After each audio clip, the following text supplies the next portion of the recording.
nome do Pai, do Filho e do Espírito Santo. Amém. Queridos irmãos e irmãs, um ótimo e santo dia para nós.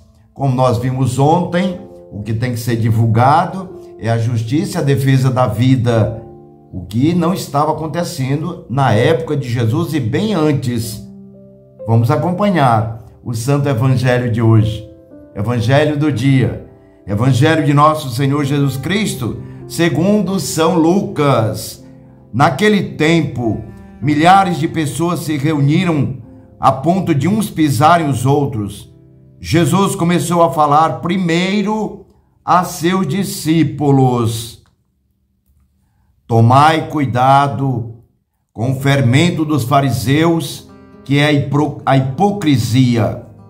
Não há nada de escondido que não venha a ser revelado, e não há nada de oculto que não venha a ser conhecido. Portanto, tudo que tiverdes dito na escuridão será ouvido à luz do dia, e o que tiverdes pronunciado ao pé do ouvido, no quarto, será proclamado sobre os telhados. Pois bem, meus amigos, eu vos digo, não tenhas medo daqueles que matam o corpo, não podendo fazer mais do que isso. Vou mostrar-vos a quem deveis temer. Temei aquele que, depois de tirar a vida, tem o poder de lançar-vos no inferno. Sim, eu vos digo, a este temei.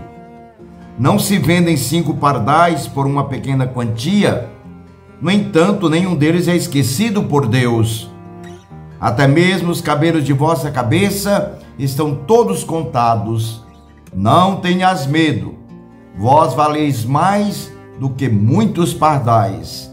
Palavra da salvação. Glória a vós, Senhor.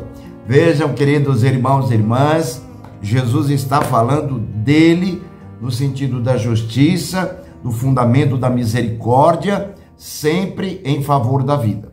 Vejam, quem está falando às claras, como diz o Evangelho, não ter medo, e está sendo revelado, e que o que ele diz não pode ficar oculto, mas tem que vir para o conhecimento da humanidade, é toda a ação de Jesus anunciando o reino de Deus.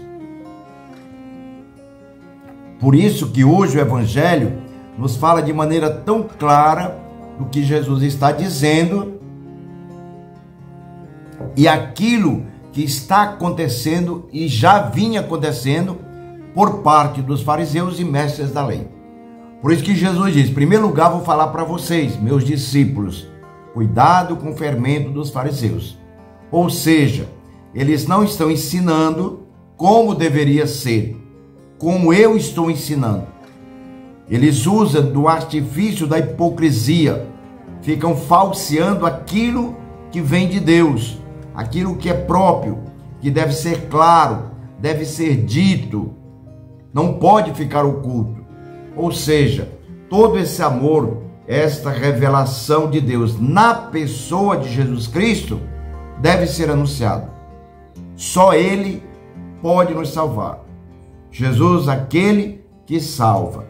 Por isso que diz no Evangelho que os discípulos não tenham medo deles, mas sigam aquilo que Jesus está dizendo. Olha que maravilha. Primeiro já tem algo estabelecido, que é aquilo que os mestres da lei e os fariseus estão dizendo, ou seja, é proclamando, anunciando, mas está sendo dito de maneira desvirtuada, ou seja, não é aquilo que verdadeiramente é.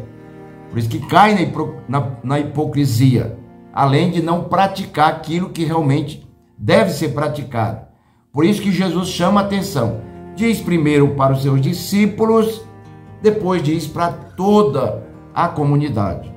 Então Jesus chama a atenção e diz: não tenham medo, escutem aquilo que eu estou dizendo, coloquem em prática, vivam essa realidade, que aqueles que irão perseguir vocês, porque vocês estão seguindo a mim, eles não têm poder sobre vocês. Podem matar o corpo, mas não podem matar a alma. Por isso que Jesus diz: não tenham medo. Ora, se Deus sabe aquilo que acontece com os pardais, como diz o Evangelho, não se vendem 5 pardais por uma pequena quantia. Ele está dizendo, Deus conhece tudo, Deus sabe tudo, Deus está acompanhando vocês. Então continue evangelizando, continue em missão, continue anunciando o reino de Deus, em família, na comunidade. Sejam fortes, não tenham medo, desenvolvam aquilo que é próprio de Deus, os talentos, os dons que está em cada um de nós. Então sempre pedir força, como muitas vezes já me pediram numa oração. O que você pede hoje? Eu perguntei, né? Eu quero a inteligência e sabedoria para passar na escola, para ir adiante nos estudos. Ou seja, você já tem essa força, só que você precisa exercitar. A mesma coisa dos músculos do nosso corpo, né? Nós temos e precisamos exercitar para que ele tenha mais força, para que ele desenvolva aquilo que é próprio dos músculos, tanto os músculos intelectuais como os músculos físicos e também, por que não dizer, da nossa espiritualidade. Deus abençoe. Seja claro, divulgue sempre, Jesus é o nosso Salvador. Nosso Deus, o nosso Salvador. Deus abençoe você e toda a sua família. Em nome do Pai, do Filho e do Espírito Santo. Amém. Um ótimo e santo dia para todos nós.